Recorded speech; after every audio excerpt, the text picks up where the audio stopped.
Okay, today we're diving into the hilarious chaos of a stage comedy called Standing Room Only. And trust me, this story has got it all. We're talking backstage drama, some pretty big artistic fraud, and maybe even a ghost with a real flair for the dramatic. And this quote? This tells you everything you need to know about the guy at the center of it all, Bernard Wellington. He's a community theater director with some serious delusions of grandeur, and his so-called muse is about to drag everyone into complete and utter pandemonium. So, here's how we're going to break it down.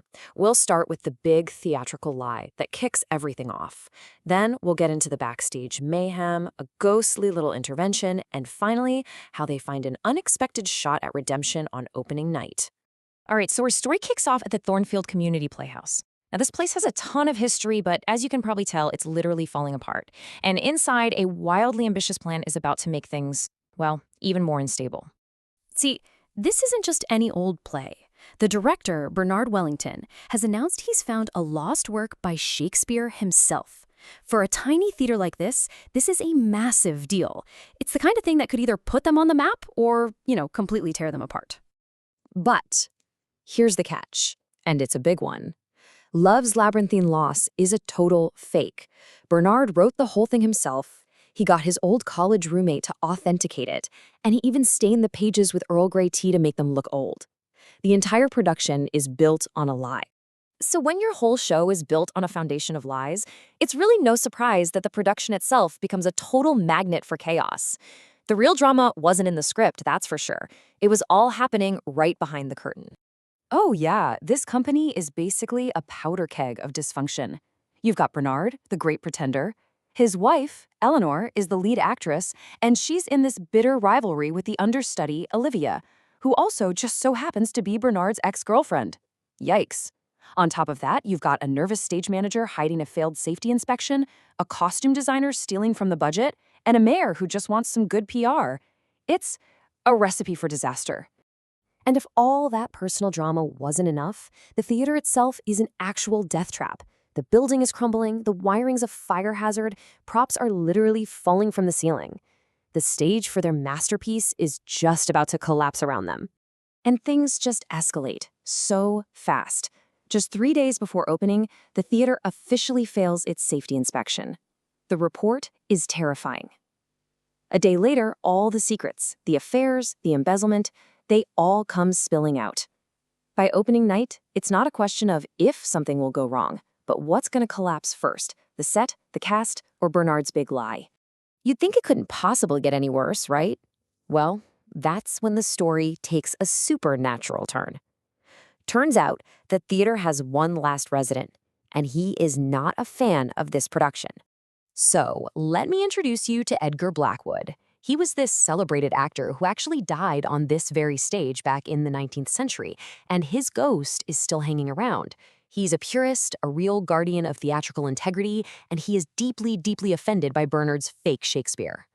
Now, the only living person who actually senses something is wrong is Harriet Winters, the stage manager's super sharp-tongued grandmother. She remembers the theater's real history, and her brutal honesty is basically the first crack in the facade, with a little supernatural help on the way.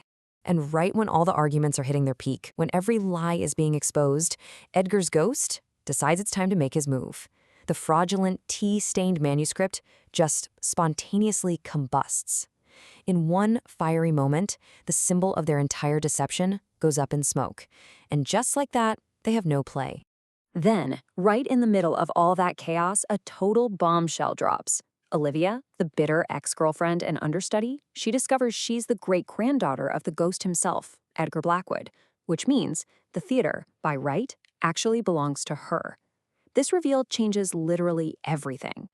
So the fake play is toast. We have a true heir, and the path is finally cleared for a genuine discovery. See, the ghost didn't just want to destroy the lie. He wanted to reveal a long-lost truth. I mean, just look at the difference here. Guided by her ancestor's spirit, Olivia finds a real lost play hidden in the theater's foundation, Edgar Blackwood's own masterpiece, The Ghost's Lament. Where Bernard's forgery was all about conflict and lies, Edgar's real play becomes this incredible source of unity and purpose. So now they're facing this insane challenge. They have a real beautiful play, but opening night is just 2 days away. This cast, full of bitter rivals, now has to somehow put all their egos aside, learn a brand new show, and save the theater and themselves in the process.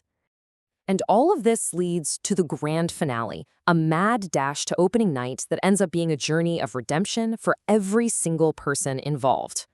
So how do they pull it off? Well, it all starts with the truth of Edgar's manuscript. Because they're forced to work together, those old rivalries just melt away and are replaced by actual respect. They pour all that genuine emotion into staging the ghost's lament, and its success is so huge it secures the funding they need to save the theater itself. The transformation is just total. It's incredible. Bitter rivals become collaborative artists. A fake play built on ego gets replaced by an authentic masterpiece. A condemned building is saved and restored. And ultimately, the whole goal shifts from personal fame to the pursuit of truth and art.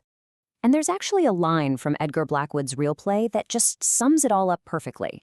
It's this powerful reminder that what really matters isn't the building or some fleeting fame, but the enduring power of honest art.